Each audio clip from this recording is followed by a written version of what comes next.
Hola, bienvenido al podcast Check-in, donde hablamos de temas relevantes en solo unos minutitos. En el episodio de hoy nos encontramos en la plática su servidora Carla, Erika, hola, y Claudia. Hola, bienvenidos. Gracias por unirte y disfruta el podcast. El día de hoy vamos a platicar sobre un tema que puede resultar de debate o conflictivo para ciertas personas. Este tema es el modelo educativo tradicional.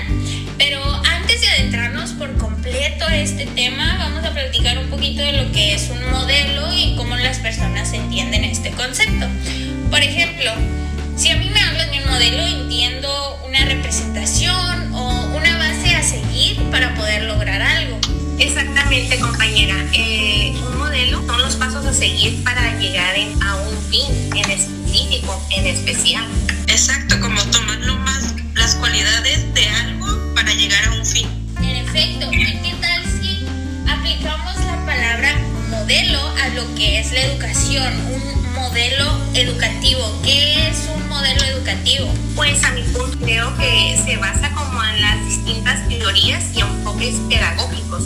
Por ejemplo, el método que voy a utilizar, la estrategia que voy a utilizar para llevar a cabo el método de enseñanza-aprendizaje con los alumnos.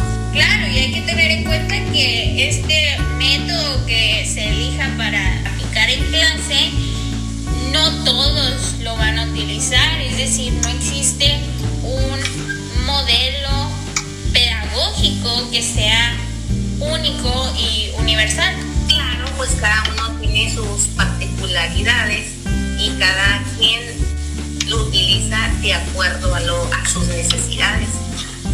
Sí, para mí un modelo pedagógico sería cuando el docente crea estrategias de aprendizaje para que sus alumnos aprendan los contenidos vistos en clase.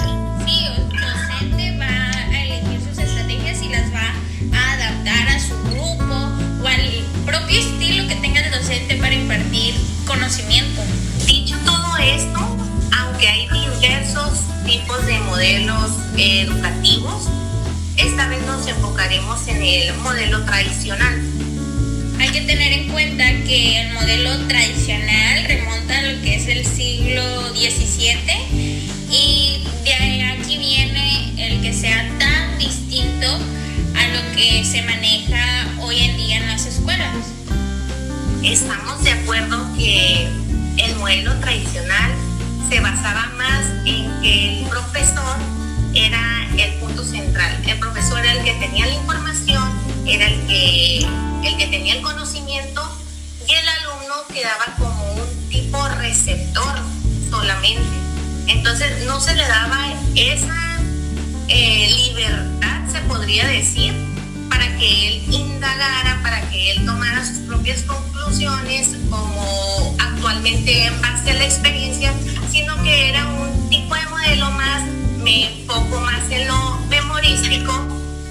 Si voy a hacer mi examen, tengo que memorizar todo para llevarlo a cabo y de esta manera hacerlo. Claro, el profesor era una autoridad, el alumno no se tomaba en cuenta como se hace hoy en día. Lo que el profesor decía, eso era y no había más, no podías cambiar su punto de vista. Hay veces que ni siquiera el alumno podía participar. La voz que predominaba en un salón era la voz del profesor. Y ya que el profesor era el poseedor del conocimiento, el que nos daba la información y el alumno solamente tenía que entender esa información y memorizársela.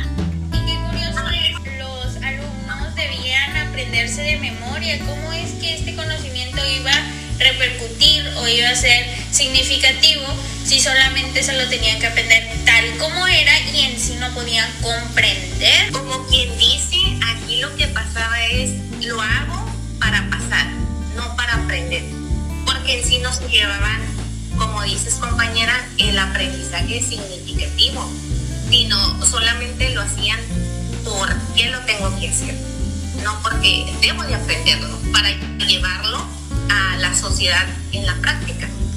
Claro, y esta actitud la tomaba el alumno así porque así lo imponía el profesor. El profesor decía, lo vas a hacer porque yo te digo que lo hagas y ya. En base a todo esto, que estamos comentando, que dicen de las emociones. O sea, si el profesor tenía de esa manera al alumno, ¿qué pasaba con las emociones del alumno? Exacto, el alumno le tenía miedo al maestro por su forma en que el maestro se mostraba como la autoridad. Claro, y hoy en día sabemos que las emociones repercuten muchísimo en si el alumno va a aprender o no.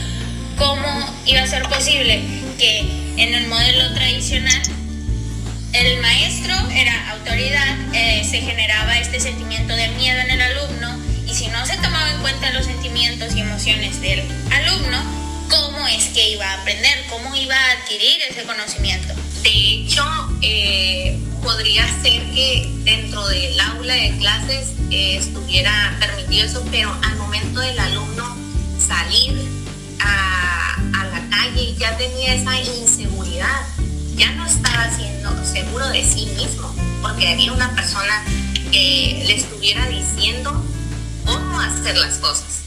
Claro, el alumno era como sumiso, o sea, lo que decía el profesor, eso era, y en sí, si no comprendía sus conocimientos, no los podía aplicar en su vida diaria. ¿Y qué tan diferente es ahora? ¿Cómo ahora la relación de maestro-alumno pasó de ser autoritaria a ser el maestro un guía, alguien que va a ayudar a que el alumno llegue a su conocimiento?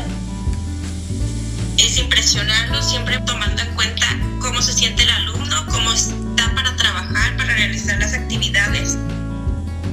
Exactamente. Sí, creo que las experiencias e información que hemos compartido con todos los que nos escuchan va a ayudar muchísimo a todos para que comprendan cómo era antes la educación con el modelo tradicional y cómo ahora es completamente diferente. Muchas gracias por haber tomado un poco de lo que nosotros les expresamos. Gracias por escuchar este podcast y los veremos en el próximo episodio. Hasta pronto.